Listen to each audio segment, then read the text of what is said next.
আসসালামু আলাইকুম। আমার চ্যানেলে আপনাদেরকে স্বাগতম। আমাদের প্রধান উপদেষ্টা ডক্টর ইউনূস সাহেব ক্ষুদ্র ঋণ থেকে বৃহৎ ঋণের কারিগর হয়ে যাচ্ছে।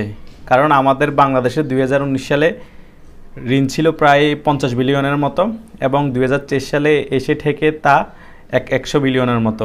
কিন্তু আমাদের এখন আরও ঋণের প্রয়োজন। ডক্টর ইউনূস চাইলে অনেক ঋণ এখনও আনতে পারবে, কিন্তু এনে কী লাভ হবে? আমাদের দেশে যদি আয় না বাড়ে তাহলে আমরা এই ঋণটা পরিশোধ করব কিভাবে? পেনাল্টির কারণে আমাদের এই ঋণ দ্বিগুণ হারে বাড়তে থাকবে, কারণ সুদ তো জানেনই সুদ কীরকম দ্বিগুণ হারে চক্রাকার আকারে বৃদ্ধি পেতে থাকে। তো আমাদের দেশে এখন কর্মসংস্থান বৃদ্ধি করতে হবে, আয় বৃদ্ধি করতে হবে। এখন আমাদের দেশে দেখতেছি যে গার্মেন্টস সেক্টর বন্ধ হয়ে যাচ্ছে, বিভিন্ন জায়গায় বিভিন্ন কলকারখানা পুড়িয়ে দেওয়া হচ্ছে, পুরা দেশের অর্থনীতি পুরা কলাপস করে দেওয়া হয়েছে, ধ্বংস হয়ে গিয়েছে। মিডিয়া জগতে কোনো সারা শব্দ নাই, পুরাই মনে হয় যে ওরা প্রতিবন্ধী হয়ে আছে, ওটাও পুরো ধ্বংস হয়ে গিয়েছে। প্রত্যেকটা সেক্টর এখন ধ্বংস। কিন্তু আমাদের ডক্টর ইউনূস সাহেব কী করতেছে? ওয়ার্ল্ড ব্যাংক থেকে শুধু আবার ঋণ আনতেছে, তার IMF থেকে ঋণ আনতেছে। এমনিতে তো বাংলাদেশের অবস্থা খারাপ, আগে থেকে 100 বিলিয়ন ঋণ আছে, ওগুলো এখন সুদ আকারে বাড়তেছে, তার উপর আবার ঋণ আনতেছে। আমাদের আয় নেই, আমরা আরও তার উপরে ঋণের বোঝা আমাদের মাথার উপর নিচ্ছি। কেন নিচ্ছি?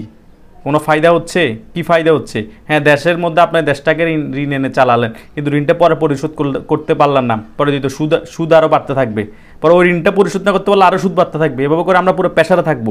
আমেরিকা তো চাচ্ছে এটা, আর আপনারাও সেটা ইচ্ছা করে করতেছেন, নাকি বুঝে করতেছেন নাকি না বুঝে করতেছেন? আপনি একজন নোবেল লরিয়েট, এই কাজটা কেন করতেছেন? আপনি ক্ষুদ্র ঋণ, মানুষ এখন বৃহৎ ঋণে জড়াই যাচ্ছেন। এই জিনিসগুলা আমি বুঝতেছি না কাহিনী কী হবে আমাদের বাংলাদেশের। এখন আপনি বুঝবেন কিস্তি কী জিনিস। আপনার সকলকে, গ্রামের লোকদেরকে বুঝিয়ে বুঝিয়ে কিস্তি দিয়ে দিয়ে আজকে গ্রামীণ ব্যাংক প্রতিষ্ঠা করেছেন না, এখন বুঝবেন আপনি যে কিস্তি কী জিনিস, কিস্তি কীভাবে দিতে হয়, কিস্তি দিতে না পারলে কীভাবে কষ্ট করতে হয়, কীভাবে আপনি চক্রাকার আকারে সুদ বাড়ে। এটাই হচ্ছে যে আপনার ঋণের মেন ক্ষতিকর দিক, এটাই বাস্তবতা। এখন আমাদের বাংলাদেশ কীভাবে ঘুরে দাঁড়াবে সেটা চিন্তা করেন। এত অডল আকারে আমেরিকা থেকে ঋণ আনার কোনো প্রয়োজন নাই, যা আছে তা দিয়ে সমৃদ্ধ করতে হবে। কীভাবে গার্মেন্টস সেক্টর ঠিক করতে হবে সেটা চিন্তা করেন। আর গাজী গ্রুপ, টিকে গ্রুপ, তারপরে এখান গ্রুপ, আর বিভিন্ন ধরনের আর অনেক গ্রুপ যে জ্বালিয়ে পুড়িয়ে ছাই করে দেওয়া হয়েছে, বেক্সিম গ্রুপ, আপনি তার কোনো পদক্ষেপ নিয়েছেন? কি পদক্ষেপ নিয়েছেন? আর বিভিন্ন দেশ থেকে টাকা আনার কথা বলতেছেন, টাকা কি আনা আদৌ সম্ভব? কীভাবে আনবেন সেটার পদক্ষেপ আপনারা নেন। আমরা আপনাদের সাথে আছি জনগণ।